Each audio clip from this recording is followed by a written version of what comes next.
Good evening. This is CTV News for this Tuesday, October 23rd. I'm Patricia Vallone. And I'm Sonia Shavas. We're glad to have you with us. The trial of a 35-year-old Fort Washington man accused of killing his mother and stepbrother continues. Quindell Mercer had a strained relationship with his family, according to a prosecution witness. The 911 tape of that night also played out in court today. Denise Douglas is in Upper Marlboro with more.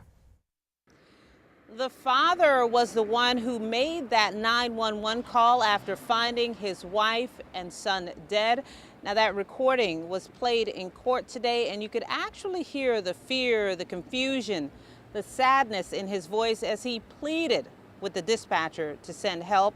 Frank Harris also testified on the witness stand, saying that he and Quindell Mercer, his stepson, had a strained and distant relationship. Mercer is charged with killing Harris's wife and son in their Fort Washington home last year. The prosecution has called it an execution. Patricia was shot twice and her son 6 times. Also testifying for the prosecution today were an evidence technician and a police officer. By the way, Mercer is no stranger to the court system. He has a criminal record, which includes convictions for assault and carrying a weapon. Now, once the prosecution wraps its side of the case here, then the defense will begin calling their witnesses. For now, though, this trial will continue here tomorrow. I'm Denise Douglas, CTV News.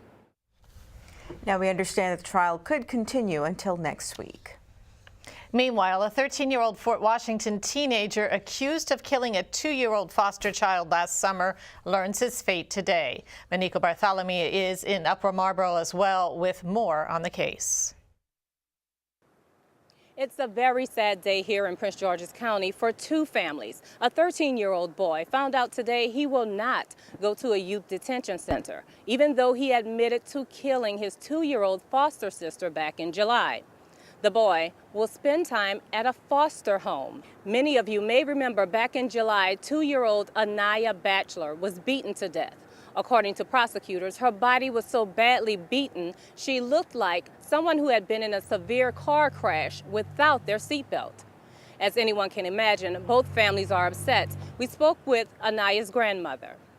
And tore my family apart, that what has happened to Anaya. I don't know how to just, like I said, she's just 2 years old, and, I understand he was 12 years old. Still, I don't think justice was served in her on our behalf. His placement should have been a little more stricter, somewhere away from home, that he can get his help. What they just gave him is right in the community. He still remains the same schools and all, and I don't think that was fair. The judge put a number of restrictions in place after she sentenced the 13-year-old to a foster home. One of the conditions, public safety. The home must be in a secure environment. They also must take into consideration how they're going to make sure the 13-year-old gets all of the education he needs. Something else? He must be the only child in the home younger than 18, and no one inside the home can have any mental disabilities. In Upper Marlboro, Manico Bartholomew, CTV News. Early voting will start in just over a week. CTV News is once again introducing you to the candidates vying for a spot on the Prince George's School Board. Earlier, I had a chance to sit down with Carletta Flowers. She is running in District 7 and beat her challenger, current board member Henry Armwood, by almost 700 votes in the primary.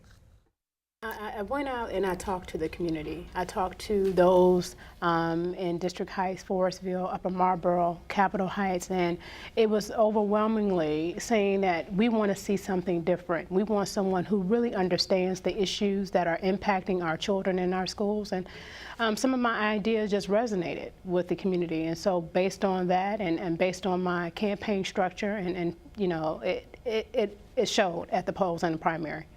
And now, speaking of some of your ideas, tell us, what would you do differently if you are elected? Well, one of the things, and I talk about is, what are the challenges, first of all? And the challenges in School Board District 7 are really, crumbling infrastructure, specifically schools inside the Beltway. 40% of my schools inside the Beltway are, in deteriorating conditions. And when you talk about just not in the infrastructure, but you look at the academic aspects of our schools, the antiquated, computer labs, libraries, the math labs. And so one of the things I'm looking at is, how do we invest in those things that matter in our schools and for our children? And one of the things I'm going to be having some discussions about is using general bond obligation dollars to do upgrades, modernizations, and rehab in our schools. And I think that's something that's worthy of an investment. Now, you said earlier that you went out and you talked to the community and some of your ideas resonated. A lot of people would say that the current school board has done a good job. They've had many challenges along the way. What is your assessment of the school board?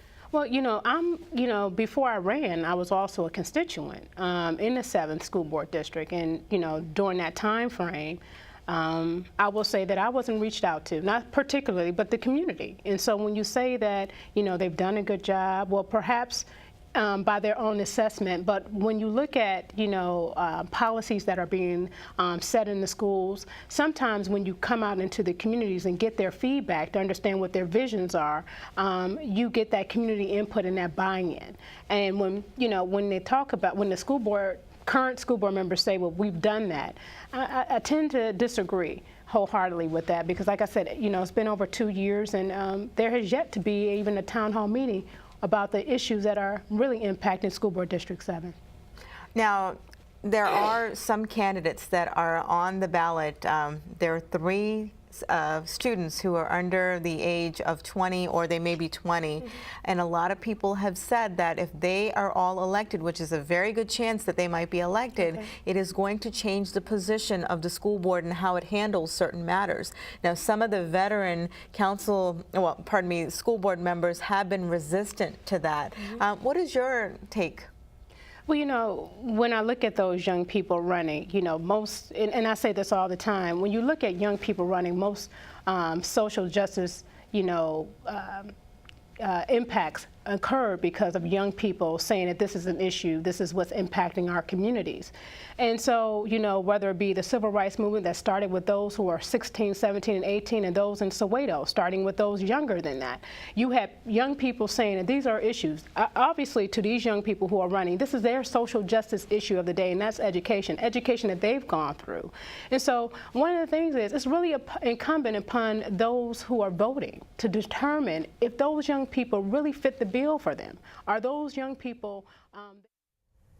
And again, early voting will start on Saturday, October the 27th, and will go until November the 1st.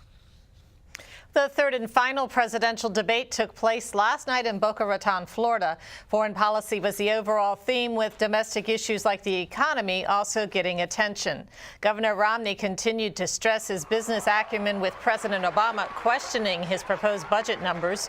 The president emphasized his experience dealing with issues overseas, with his GOP rival even agreeing on several policy points. While the 90-minute debate proved to be far less contentious than the previous town hall, conversations at times grew tense. I want to make sure that we have the ships that are required by our Navy. Our Air Force is older and smaller than any time since it was founded in 1947. We've changed for the first time since FDR. Since FDR, we've always had the strategy of saying we could fight in 2 conflicts at once. Now we're changing to 1 conflict. Look, this, in my view, is the highest responsibility of the President of the United States, which is to maintain the safety of the American people. And I will not cut our military budget by $1 trillion, which is the combination of the budget cuts that the President has, as well as the sequestration cuts. The sequester is not something that I proposed. It's something that Congress has proposed. It will not happen. The budget that we're talking about is not reducing our military spending. It's maintaining it. But I think Governor Romney maybe hasn't spent enough time looking at how our military works. You mentioned the Navy, for example, and that we have fewer ships than we did in 1916. Well, Governor, we also have fewer horses and bayonets because the nature of our military has changed. We have these things called aircraft carriers where planes land on them. We have these ships that go underwater, nuclear submarines. And so the question is not a game of battleship where we're counting ships. It's what are our capabilities? And so when I sit down. And the race is on to Election Day. Both candidates will spend the next 2 weeks crisscrossing the country, targeting battleground states and undecided voters. And you are watching CTV News. I'm Patricia Vallone. And I'm Sonia Shervas.